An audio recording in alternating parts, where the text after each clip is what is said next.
A partir de agora, na Alternativa, Falando Nisso, o podcast da 102. Um bate-papo descontraído sobre os mais diversos assuntos. Acompanhe! Olá, você que está acompanhando a Alternativa 102, está no ar mais uma edição do Falando Nisso, o podcast aqui da Alternativa. Toda quinta-feira ao meio-dia a gente traz alguém para conversar, bater um papo. Lembrando que quem acompanha na Alternativa é na quinta ao meio-dia, mas o vídeo fica salvo na íntegra lá no nosso canal no YouTube. Podcast Falando Nisso para você assistir a hora que você quiser. Quer colocar na sua Smart TV aí, deixar rolando o nosso bate-papo enquanto você acompanha, faz as suas atividades aí também, fica à vontade. Mandar um abraço especial para o Avelino Braganholo S.A., que é o parceiro da gente aqui no nosso podcast. Obrigado, Avelino Braganholo S.A., pela parceria de sempre aqui no Falando Nisso. E claro, você que deseja colocar a sua marca também aqui no podcast, chama a gente aí, que a gente manda aquela propostinha esperta para você. E quem você deseja ver aqui no podcast também pode mandar através das nossas redes sociais, @Alternativa102, @podcast Falando Nisso. Vai lá e comenta quem você gostaria de ver, que a gente vai atrás buscar. Nem que seja o Arboleda, então, Regis. Boa tarde, tudo bem? Bem-vinda. Boa tarde a todos. Muito obrigado pelo convite. Essa história da Arboleda aí, vamos deixar em off por enquanto, porque o futebol não é meu forte. Vamos ficar na nutrição, que é melhor. Você trabalha com a nutrição esportiva, mas o futebol é... É só pro hobby de vez em quando. Tá. Vamos deixar mais em off, porque eu me saio melhor na nutrição, provavelmente. Então, você sai melhor, no caso, trabalhando com o atleta. Com o atleta e não sendo atleta. Exato, é isso aí, Rodrigo. Regis, o pessoal te conhece bastante da rede social, você tem um trabalho legal na rede social, aqui na nossa região também, mas eu gosto sempre de conhecer um pouco mais da pessoa antes do trabalho. Como que surgiu essa ideia de ir para a área da nutrição? Você sempre gostou dessa parte ou foi algo que surgiu no decorrer do caminho? Bom, quando a gente é adolescente aí, tá estudando, pensando em vestibular, eu já tinha esse viés mais esportivo, digamos assim, eu vou fazer educação física, e a nutrição lá veio no decorrer, porque a educação física naquele período não era muito bem vista, pois era só licenciatura, e era para ser professor, mas isso era uma imagem que se passava que professor não ia ter uma carreira de muito sucesso pensando financeiramente. E eu sempre gostei de futebol, sempre joguei futebol, gostei de esportes de maneira geral. Tem um time de coração que eu torço muito, que eu não vou citar ele agora, para deixar em off aí. Quem me segue já sabe. Pelo Arboleda já vai ter uma fazer alguma relação, né, Rodrigo? Mas assim, no decorrer daí do ensino médio, eu fui prestar vestibular para educação física, prestei para engenharia de alimentos, e no decorrer da faculdade de engenharia de alimentos que eu me transferi para nutrição, mas já pensando nesse viés esportivo, já para entender como a nutrição poderia ajudar os atletas. Sim, então você decidiu ir para a área da nutrição e como que, depois que você se formou, estudou ali, se formou e tal, e como que você começou a trabalhar? Você foi para onde? Estagiou em algum lugar? Ou foi buscar conhecimento em algum outro lugar? Certo. Bom, eu sou natural de Ponte Serrada e através de um contato em Ponte Serrada eu consegui um estágio no Avaí Futebol Clube em 2000, eu sou velho, hein, galera? 2009 foi esse estágio. E lá, em 2009, por coincidência, foi a melhor campanha do Avaí na Série A do Campeonato Brasileiro. Se não estou enganado, ficou em 7º ou 8º aquele ano. O treinador era o Silas, até o pessoal São Paulino vai conhecer o Silas, os gremistas também, né? Sim. O famoso Silas.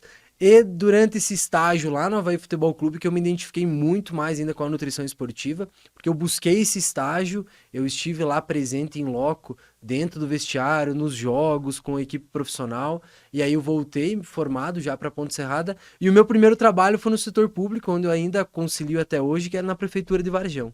Sim, e como que foi para você trabalhar lá no Avaí, que é um clube grande, né? Sim. Figurou várias vezes na Série A, enfim. E como que foi para você trabalhar lá, tendo em vista que o trabalho desenvolvido, imagino eu, é de uma seriedade imensa, porque o atleta de alto nível, ele tem que ter mesmo tudo controladinho. Exato. Cara, foi espetacular. Foram eu brinco que foram um dos 3 melhores meses da minha vida, sem dúvida. Porque morar em Florianópolis, ter contato diariamente, eu ia no clube e acompanhava os treinamentos junto com o nutricionista que na época estava lá, que é o mesmo nutricionista até hoje. Tinha departamento de fisiologia e é alto desempenho, alto nível. Na época tinha jogadores renomados e a campanha na Série A foi muito bacana. Então eu acompanhava desde os treinamentos até os jogos em casa, desde a hora que os jogadores chegavam para fazer o lanche para o aquecimento, a hidratação. Assim, foi algo espetacular, porque você viu um nível de excelência em nutrição e no esporte que a gente não tem aqui na nossa região. A Chapecoense, na época, nem sonhava em chegar numa Série A, por exemplo. E o Avaí já jogava há alguns anos. Então, assim, foi espetacular, assim, muito bom mesmo. Chegou a trabalhar na Chapecoense também? Não, na Chapecoense eu cheguei a fazer um estágio, mas foi por 15 dias só, logo depois que eu me formei, mas foi no período que ela caiu para a Série B do Catarinense, que o Kinderman assumiu. Se eu não estou enganado, foi aquele 2009, 2010 ali. Por ali também. E eu não consegui manter contato para manter o meu trabalho lá, daí eu acabei não indo mais. Agora, não que eu queira fazer a pergunta para que a gente saiba disso, né? Mas vamos supor que um jogador que é mais baladeirinho assim e tal, e depois que ele vai pra baladinha e toma um a mais ali, ele perde um pouco de rendimento no campo, né? Perde muito, Rodrigo, perde. E assim, até inclusive lá no Avaí eles concentravam, né? Então no dia anterior ao jogo eles ficavam no hotel, mesmo jogando em casa, eles concentravam no hotel, pra quem é do futebol vai entender. Mas é assim, um dia anterior ao jogo, até 2 dias, mesmo você jogando em casa, o clube vai e concentra no hotel pra todo mundo ficar guardadinho lá, digamos assim, dormindo bem, comendo certinho, repousando, que é importante. Então já para evitar esse tipo de situação. Porque se um atleta sair na noite, beber, e mesmo só de sair, mesmo que não beba, ele não vai descansar o suficiente, não vai ter esse repouso, vai prejudicar muito o desempenho no outro dia. Mesmo nós amadores, se fizermos algo parecido, já vai ser muito ruim e você vai sentir uma diferença gigante. E para eles também, então no nível profissional não tem como. Agora o pessoal das antigas lá pulava muro e fugia da fugindo da concentração, concentração. Tem muita história do Romário, tem, né? Tem muito isso. E até, inclusive, agora, pelo que eu fiquei sabendo, eles em casa não concentram mais. Porque a galera tá mais conscientizada já. São outras gerações, né, Rodrigo? E outra geração do seguinte também, o celular, que a gente até comentava antes, questão de postagem, né? O celular hoje, o jogador vai pra balada, tem gente que vai fazer uma foto. Todo mundo vai ver ele, né? Todo mundo muito vai fácil, ele não consegue ser escondido, né, cara? Não tem mais Esse como. off aí não sai mais hoje em dia, né? E aí eles não conseguem. E aí há uma cobrança muito grande. Porque as pessoas têm a noção do quanto ganha financeiramente um jogador hoje ali em Chapecó ou lá em Florianópolis.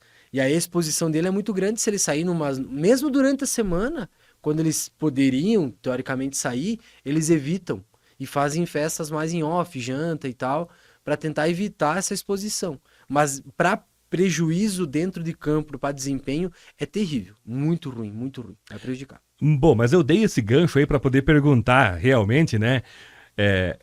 Beleza, deu a saidinha e tal, tomou um golinho e tal, no outro dia volta pra casa, tá meio assim, o que seria bom, assim, fazer, ou tomar, ou comer pra retornar, assim, pra ajudar? Analisando a situação, se a pessoa fez ingestão de bebida alcoólica na noite anterior, gera uma desidratação. Então, primeiro de tudo, quando acordar, começar a tomar muita água. E quem sabe incluir uma água de coco, um Gatorade, um isotônico, para melhorar essa hidratação, que o álcool gera uma desidratação muito grande. Comer alimentos que contêm bastante líquido, então melancia, frutas, uma laranja, e fazer uma refeição, pensando numa atividade física 3 horas antes, por exemplo, um almoço mais leve, com carne branca, um arrozinho, e focar muito na hidratação, que a hidratação é o primordial para recuperar um pouco da ressaca e poder, digamos, compensar esse má desempenho pela noite anterior ter sido agitada. Sim. Anotou aí? Tá com o caderninho ali, né, Couto? Agora eu já sei o que fazer no outro dia. Existe um tipo diferente de nutrição para cada tipo de esporte? Por exemplo, o jogador de futebol tem um tipo de alimentação e o atleta de outro esporte outro tipo? Depende muito do esporte, Rodrigo. Alguns são bem semelhantes, sabe? Mas você pegar uma comparação que eu gosto de fazer, um ciclista com um jogador de futebol. Cara, dá água pro vinho, basicamente. Um ciclista, ele vai pedalar numa prova, num dia normal, nesses giros do Tour de France, por exemplo, que é o mais famoso, eles fazem 150, 180 km por dia. E muitas vezes fazem dias seguidos para descansar um dia só. Então, esse cara, ele vai comer muito, ele vai suplementar muita coisa, vai ter muito suporte nutricional para ele, pensando em toda a jornada ali dele da prova, porque ela é muito longa, começa de manhã, às vezes acaba no final da tarde, né? Então é uma situação. Tu pega o jogador de futebol, ele vai jogar 90 minutos com um aquecimento de mais 40, 30. E ele vai correr em média hoje, um jogador de futebol de campo corre 8 km. Então você compara um cara que pedala 180 para um jogador que corre 8. Então, o jogador que corre 8, ele tem uma nutrição pro dia, por exemplo, do jogo, bem mais tranquila, entre aspas. É mais focado no que ele vai comer certinho nos dias anteriores, no dia, alguma coisa de hidratação e de suplementação, mas bem menor do que um ciclista. Então, dependendo do esporte, muda muito. Mas se tu pegar esportes intermitentes que a gente fala, por exemplo, basquetebol, voleibol, futsal, os de quadra coletivos são bem parecidos. Tá? Às vezes vai mudar alguma posição, o cara no basquete, por exemplo. O armador joga muito mais, às vezes, do que um ala que troca mais vezes. No futsal, a mesma coisa. De repente, só tem um pivô, o cara vai se sacrificar, vai jogar mais tempo em quadra. Tu individualiza até dentro do esporte. Ah, interessante. Por exemplo, eu faço Muay Thai. Aí, É lutador. Não, ainda é. Meio mais ou menos. Faixa... Faixa azul, indo agora para azul mês que vem.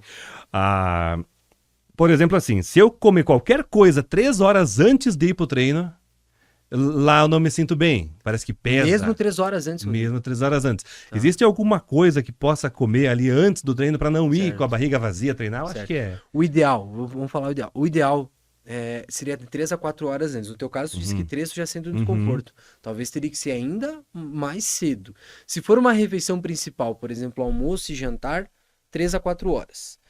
Lanches e café da manhã, por exemplo, até 2 horas antes. E vai depender do que tu come também. Porque esvaziamento gástrico ele é bem complicado. Algumas pessoas têm uma dificuldade maior, outras menor. Conheço pessoas que comem 20 minutos antes de ir na academia, ou no crossfit, que o cara fica pulando lá, e come qualquer coisa, vai lá e não passa mal. Outros, como no teu caso, 3 horas antes tu já sente que não foi legal. Não é bom ir em jejum muito longo, mas também é ruim comer errado ou muito em cima da hora. Sim. Tá? Eu prefiro sempre orientar assim, se conhecer, quando é refeição principal, de 3 a 4 horas, aí comer, evitar uma feijoada, evitar fritura, evitar bebida alcoólica, porque vai prejudicar, obviamente. E se for lanche, que seja 2 horas, 1h30, e comer algo sempre também que você já tenha hábito de comer, não vai inventar moda, Sim. porque aí tu pode passar mal. É. Então, 2 horas antes, uma dica que a galera gosta, um pedacinho de pão integral com doce de leite e um cafezinho. Tu vai ter o docinho que dá energia, o carboidrato do pão e o café da cafeína para dar um estímulo. 1h30, 2 horas antes, se for um lanchinho rápido, show de bola. Tá? Aí se for almoço e jantar, comida mesmo. Ótimo. Agora tu falou da feijoada, a não ser que seja a feijoada do Divino, né? Daí é outra história. Não, né? fazendo uma propaganda já, daí é outra situação. Outra situação. Mas essa é pontual, né? Uma vez por ano. Essa é pontualzinha. Pontual né? que tá tudo bem. É no sábado É no também. sábado, o cara que tá mais de descansa, boa, domingo, descansa aí. vai treinar segunda. Para a questão da corrida, por exemplo, um pessoal que gosta de correr na rua, geralmente a corrida é de manhã cedo, né? O que é bom comer ali? Porque eu participei de algumas já e eu sempre ia mais há um tempo atrás. Certo. Mas eu sempre ia em jejum. Perfeito. Tá. Correto ir em assim, jejum? Isso o pessoal me pergunta muito mesmo. Raiz, vou treinar cedo de manhã, vou em jejum como antes de ir? Eu prefiro e a orientação é em jejum. Por quê? Se você comer antes de ir, o ideal seria acordar 1h30, 2 horas antes para comer. Aí fica inviável. Atletas profissional de alto nível, por incrível que pareça, galera, se eles treinar às 6 horas da manhã, eles colocam o despertador às 4, 3 horas da manhã, comem e voltam a cochilar, dormir para depois, meia hora antes, 1 hora antes ir treinar. Porque eles não têm escolha, é profissional. No nosso caso, vai em jejum, não tem problema. Mas no primeiro momento, pós-treino, pós-corrida, já tem que comer. Já tomar o café da manhã, no caso, né? Sim. E eu sei porque eu fui em algumas provas de corrida já, faz tempo, inclusive. Mas tinha aquele cafezão lá e tal para socializar com frutas. É ótimo isso. É uma maravilha. Não é ruim se você fizer antes, desde que você vá com antecedência.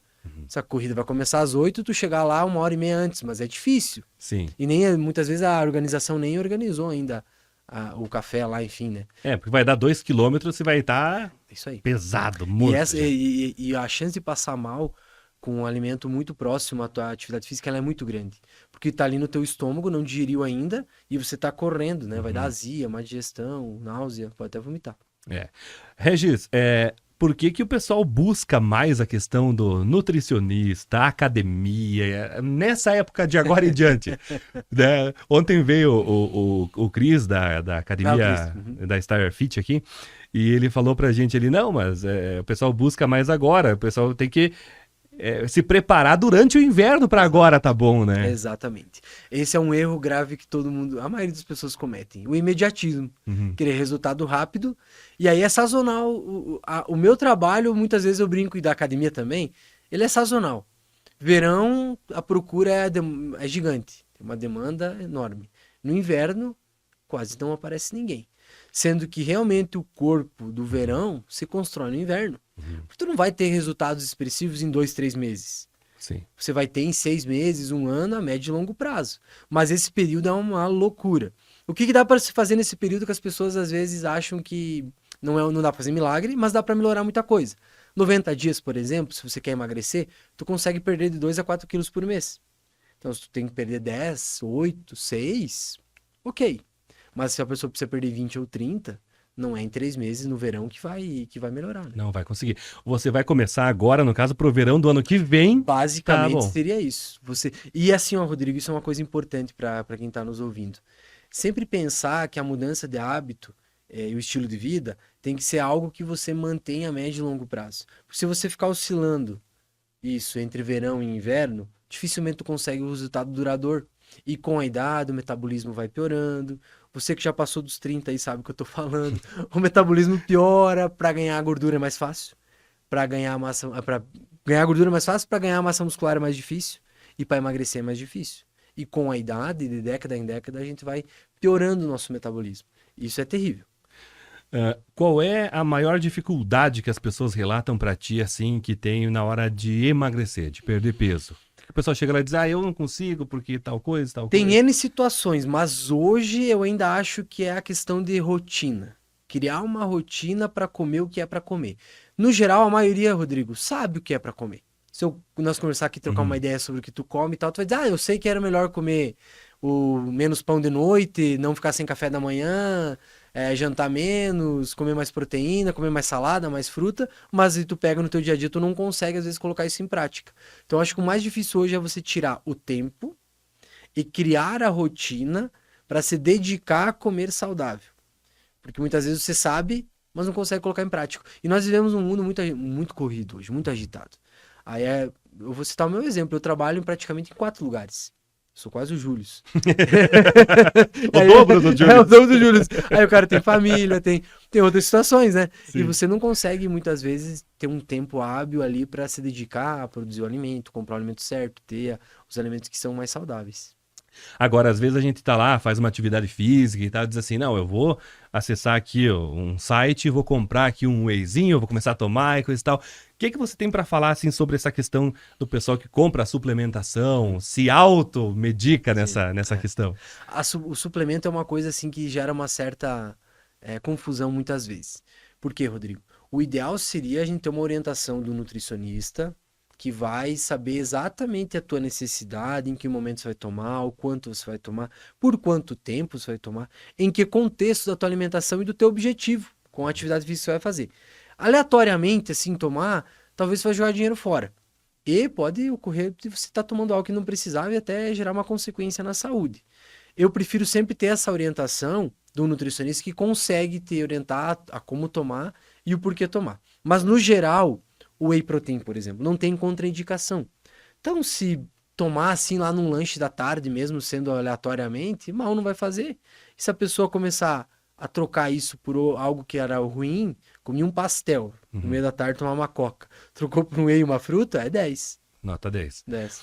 Regis, o que faz no corpo da pessoa? Por exemplo, assim, a gente vê o pessoal que às vezes toma, até sem orientação também, essa parte, aquele negócio BCAA, creatina. Os outros suplementos tirando o whey de lado, no caso. Como que... Tá. O que faz isso e pra que serve? Assim, ó, Rodrigo, tem tanto suplemento, cara, que é uma loucura. E hoje você abre o site, no Instagram, se tu falar suplemento, pesquisar, vai começar aparecendo pra ti. Tem muita marca que tu não conhece, muito suplemento diferente, mistura os suplementos. Eu gosto de orientar na seguinte maneira. Você tem que conhecer para que o suplemento serve, qual é a finalidade dele e como você vai contextualizar ele na tua rotina. Então a creatina, por exemplo, é ótima. Ajuda no ganho de força, de potência, não tem uma contraindicação direta e você vai ingerir uma dosagem de 3 a 5 gramas todos os dias, sem problema nenhum. Pode ser na água mesmo. Na água mesmo. Isso também gera uma polêmica. Tem gente que pega o scoop, joga na boca e depois toma. Misturam com Red Bull. A galera dá uma zoada. Com Red Bull. Com Red Bull. Com Coca, já me pediu usar para misturar. Mas o ideal seria com água. Ou no whey também dá para misturar, no iogurte e tal. A creatina é um bom exemplo. mas temos outras situações que são exemplos ruins. Por exemplo, os pré-treinos. Famosos pré-treinos. Pozinho, mete lá, toma meia horinha de você treinar, vai treinar loucão. Isso pode ter uma consequência ruim. Pega uma pessoa que tem arritmia cardíaca, não sabe, algum problema cardíaco, esses suplementos têm muita taurina, muita cafeína. É perigoso. Não pode sair tomando assim aleatoriamente. É melhor pegar um cafezinho passado preto, meia horinha antes do treino e tomar. Então vai depender muito de qual suplemento, mas no geral eu digo o quê? O whey, para deixar claro aqui pra galera que tá ouvindo a gente assistindo, whey e creatina é tranquilo. Saiu disso, pré-treinos, BCAA, alguns outros suplementos que tem L-carnitina, tem glutamina, tem muito suplemento que tu vai jogar dinheiro fora. Pega e vai, visita o nutricionista. É mais fácil então, consultar com o nutricionista. Consulta e já vai certinho, Isso aí, né? isso aí. Regis, me surgiu aqui no tablet uma pergunta aleatória, né? Assim, aquelas cervejas de baixa caloria, por exemplo, a gente fala bastante o seguinte: eu me acostumei a tomar Heineken e fiquei na Heineken, sabe? Pra mim é a melhor que tem, não sei, né? Cada um tem um gosto. E quando eu tomo Skol ou outra cerveja assim, o cara se sente estufado, se sente, né? Essas cervejas realmente elas têm baixa caloria, essas coisas. Como que funciona? É mito, é verdade isso? É falso? Não muda nada de uma para outra? Boa pergunta. Se foi do GPT aí, parabéns. Foi aqui no tablet, aqui surgiu. Mas é uma ótima pergunta. Por quê? O mercado está percebendo que o pessoal quer se cuidar mais, quer ter hábitos mais saudáveis e continuar consumindo o que gosta. Então, a Amstel, a Corona, a Heineken, a Michelob, a Stella lançaram cervejas com menos calorias e sem glúten. Cerveja light, digamos assim. Algumas têm álcool, outras não. Vamos para as que têm álcool. Elas valem a pena caloricamente? Valem. Porque uma cerveja normal, tua Heineken normal, tem em média 140, 150 calorias numa long neck. As lights têm em torno de 80. Metade, é quase. Metade, basicamente metade. Aí se tu pensar em calorias, compensa. Sabor é outra situação. Porque eles tiveram que fazer uma manobra ali, né? Sim. Sem álcool, melhor ainda, porque vai ter menos calorias ainda, vai ter em torno de 60 calorias. E o álcool, ele é prejudicial à nossa saúde em excesso. Então, se é só para eu falo assim para as pessoas, se você consome com moderação de verdade, que é para apreciar, que seria uma apreciação? Vai tomar uma ou duas na semana, 3 ou 4. Basicamente é ficar nisso aí. 3 ou 4 long, não caixa. Não caixa nem garrafa grande. 3, 4 é importante. Não é uma Quilmes de 1 litro, né? Não, long. Aí se você consome pouco, consome aquela que tu gosta. Se o teu consumo é um pouco maior, você quer ter menos calorias, é melhor aí consumir essas de baixas calorias, que elas funcionam. É legal sim. Sim, show de bola. Agora, tomar aquelas que são muito, digamos assim, nós temos o exemplo da Skol aqui só para citar o exemplo, né? Isso, tá. Agora essa daí sim é mais pesadinha. Cara, um pouco. O problema é assim, a gente se acostuma com coisa boa, né, Rodrigo, como tu falou. E tu cria o hábito, né? Sim. Eu gosto, eu aprecio cerveja, só que eu sou daqueles que às vezes gostam de experimentar uma diferente. Às vezes eu compro uma Colorado, compro uma Petra, eu tento dar uma mudada nessas Pilsen, eu gosto bastante de Pilsen, menos do que Lager até. Mas quando você sai para cervejas, digamos, de valor mais inferior, de qualidade mais inferior, que aquelas mais comercial, as mais comerciais ali, até tem a Skol, a Brahma, enfim, aí é gosto de cada um. Mas a Kaiser, a Glacial, né? A Glacial é bem famosa, mas você vai conseguir ver uma diferença enorme na digestão, porque são composições diferentes. O lúpulo utilizado numa cerveja mais premium é diferente dessas outras cervejas. Até por isso o valor é tão diferente assim. E a gente adapta mesmo. E a artesanal mesmo, ela também é diferente? Também é diferente. Porque a artesanal ela vai ter uma fermentação diferente, uma composição diferente. E aí a questão mesmo de paladar, né, Rodrigo? Porque assim, uma IPA, não é qualquer pessoa que se adapta a tomar uma IPA. Quem entende cerveja vai saber.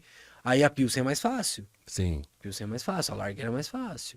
Mas a Heineken no começo ela parece amarga, exato, depois não. Acostuma. Depois acostuma. E tem uma história da Heineken que antigamente, você acho que é da minha geração, vou te jogar da minha geração, tá? Se tu for mais novo, me perdoe. Mais ou menos. Me perdoe se for mais novo. Mas você lembra as verdinhas das antigas?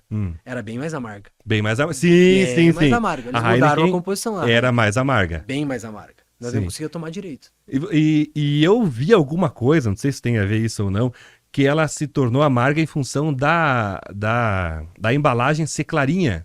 Sim. E a luz... Fechou. É isso deixar aí isso. mesmo. É. Isso faz sentido. Eu também li sobre isso. E do fato dela ter mudado aqui no Brasil, daquele sabor de antigamente, nossa época para hoje, foi a composição, porque aqui no Brasil eles deixaram ela um período menor fermentando do que eles deixavam no início, que era o padrão da Europa. Tipo, eles fizeram um padrão Heineken no Brasil. Sim. Por isso que ela ficou um pouquinho mais suave. E para ficar um pouco mais comercial também. Também aqui no Brasil tem que ser, O né? pessoal não gosta muito. Agora, a questão da cerveja, já que a gente tá na cerveja aqui, eu já Vai vi... virar assunto de bar. vai virar bodega, daqui a pouco chega uma caixinha aí. Viu? Eu acho que é só no Brasil que o pessoal gela tanto assim pra tomar, né? Em outros países... eu nunca fui pra Europa pra saber e pros Estados Unidos, mas os relatos, amigos meus que foram até pra Alemanha, eu tenho uma segunda prima minha que mora lá, com o marido dela já há 5 anos. E aí eles contam que lá é temperatura ambiente.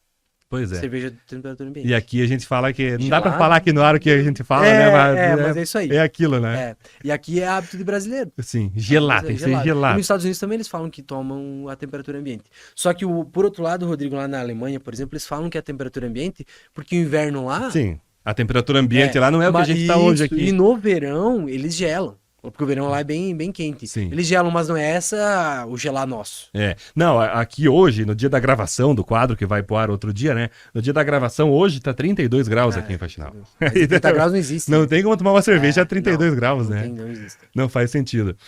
Regis, como que o pessoal faz para conhecer um pouco mais do teu trabalho? Onde que você atende? Atende só atleta? Só o pessoal que busca o esporte? Atende uma pessoa que não pratica esporte também? Certo. Então, atualmente eu resido em Xanxerê, tenho meu consultório em anexo a uma academia lá em Xanxerê, Ativas Academia, bem conhecida lá. Eu faço avaliação física também e atendo a todas as pessoas, independente se faça esporte ou não. Eu sou especialista em nutrição esportiva, sou formado em educação física também, é a minha especialidade. Mas como nutricionista, entendendo a alimentação e a nutrição, eu consigo atender qualquer público. Claro que assim, quando é um público muito específico, eu prefiro às vezes encaminhar para uma especialista, por exemplo, crianças. Crianças, geralmente eu tenho uma amiga minha nutricionista que trabalha só com crianças, eu indico para ela. Idosos, a mesma coisa. Mas de adolescente, a meia idade, colesterol, triglicerídeos, porque geralmente as pessoas, elas isolam muito as situações, mas não é isolado. Se você tá com colesterol alto, se você tá em sobrepeso e tu não faz atividade física, primeiro tu tem que começar a fazer atividade física. Ou fazer um esporte. E aí já entra o meu viés que eu consigo afinar melhor as situações para quem faz atividade física, pratica um esporte e quer emagrecer ou quer ter uma nutrição melhor. Porque muitas vezes, se você for só numa... Agora eu vou sapecar as clínicas de emagrecimento. Se for só numa clínica de emagrecimento, você vai lá se tratar para emagrecer. Ela não vai pensar se tu vai correr, se tu não vai correr, tu vai emagrecer. Mas de repente tu gostaria de performar na academia, ganhar massa muscular também, tu já não vai conseguir. Fazer a tua corrida, a tua caminhada. Eu falei na pergunta aqui, por exemplo, assim, uma pessoa que não faz atividade física, eu acho que a primeira coisa que vai ser indicada vai ser começar. Exato, começar isso aí. Porque se eu atendo alguém que não faz, a primeira coisa que eu digo, cara, é interessante. E eu já mostro com dados para a pessoa perceber que faz uma diferença enorme. Pra você ter uma ideia, Rodrigo, uma pessoa sedentária, ela vai comer em média, de forma saudável, de 1.500 a 2.000 calorias, sendo sedentário. Mais do que isso, impossível. Uma pessoa que pratica atividade física, ela pode ter o mesmo biotipo dessa pessoa sedentária e comer o dobro e ter melhor resultado. Então você come mais e melhor, tem mais saúde e melhor resultado. Existe alguma diferença, para a gente finalizar, que me veio uma outra pergunta, alguma diferença na alimentação do inverno para o verão? Sim e não. Agora no verão tá chegando, o que é melhor mudar? Eu gosto de fazer assim, as pessoas têm que se adaptar ao momento e à condição. Então, numa adaptação, no verão é mais fácil comer frutas, comer vegetais, se hidratar mais, dar uma atenção maior ao consumo de água, né, e de água de coco, de frutas que contêm mais água, porque a desidratação é maior pelas altas temperaturas. E comer comida mais leve, porque às vezes o teu apetite é menor com o calor. No inverno é o inverso. O apetite é maior. No frio, o nosso corpo ele trabalha mais, gera mais fome. Então você acaba tendo mais vontade de comer coisas calóricas. Então você tem que cuidar no inverno para não exagerar em alimentos muito calóricos e tentar gastar bastante caloria. No verão é se hidratar bem e comer comida mais leve. Mas assim, a mudança maior é se controlar no inverno para no verão colher os frutos. Porque geralmente a galera engorda muito no inverno. Sim. E aí quer emagrecer. E quer emagrecer rápido, né? Então, rápido, se cuida. Passa teu Instagram, teu contato, e para quem quiser te encontrar mais fácil. Galera, então, @Regis_nutricionista. Eu sou nutricionista esportivo, educador físico, me procura lá. É Regis Costa, ó, errei até meu Instagram. Regis Costa _nutricionista, mais especificamente. Regis. O pessoal fala Regis e eu mesmo, quando me apresento com I muitas vezes. Mas é Regis Costa _nutricionista. Muito bem, e agora pra gente finalizar, coach patrocina nós, né? Que se fosse combinar pra gente ficar... Pois é, só uma é polo, outra não. Mete o arroba deles lá, de repente, né? Vai que numa dessa, cola, né? nós ganhamos as camisetas. Olhei e digo, mas não é possível, é a mesma coisa. A cor e tudo, só muda a gola, né? Regis, obrigado por ter tirado um pouco do seu tempo, já que você é o Julius aí da nutrição, né? Obrigado por ter disponibilizado seu tempo vindo aqui conversar com a gente, foi muito bom a gente recebê-lo aqui para tirar essas dúvidas aí, que com certeza o pessoal que tá ouvindo aí, não, essa era a minha dúvida, já ficou sanada. E o pessoal que ainda continua com dúvida, vai atrás, vai buscar, porque é a tua saúde, é de você que você tem que cuidar. Então, vai atrás, converse com um nutricionista, que você não vai se arrepender não, vai ser muito bom para ti. Obrigado, sucesso para ti cada vez mais. Rodrigo, obrigado pela oportunidade, sucesso também, foi um prazer aí, espero voltar outras vezes, foi bacana e dá pra nós ter outros vieses nessas conversas. Valeu, galera. Valeu. Curta, compartilhe esse vídeo, mande para o máximo de pessoas, porque o assunto é interessante, é relevante. Obrigado, Avelino Braganholo SA, que está com a gente aí nessa empreitada do Falando Nisso. Comente quem você gostaria de ver aqui, que a gente vai atrás buscar, e até quinta-feira que vem para você que está ouvindo aí pela Alternativa. Valeu! Acabamos de apresentar Falando Nisso.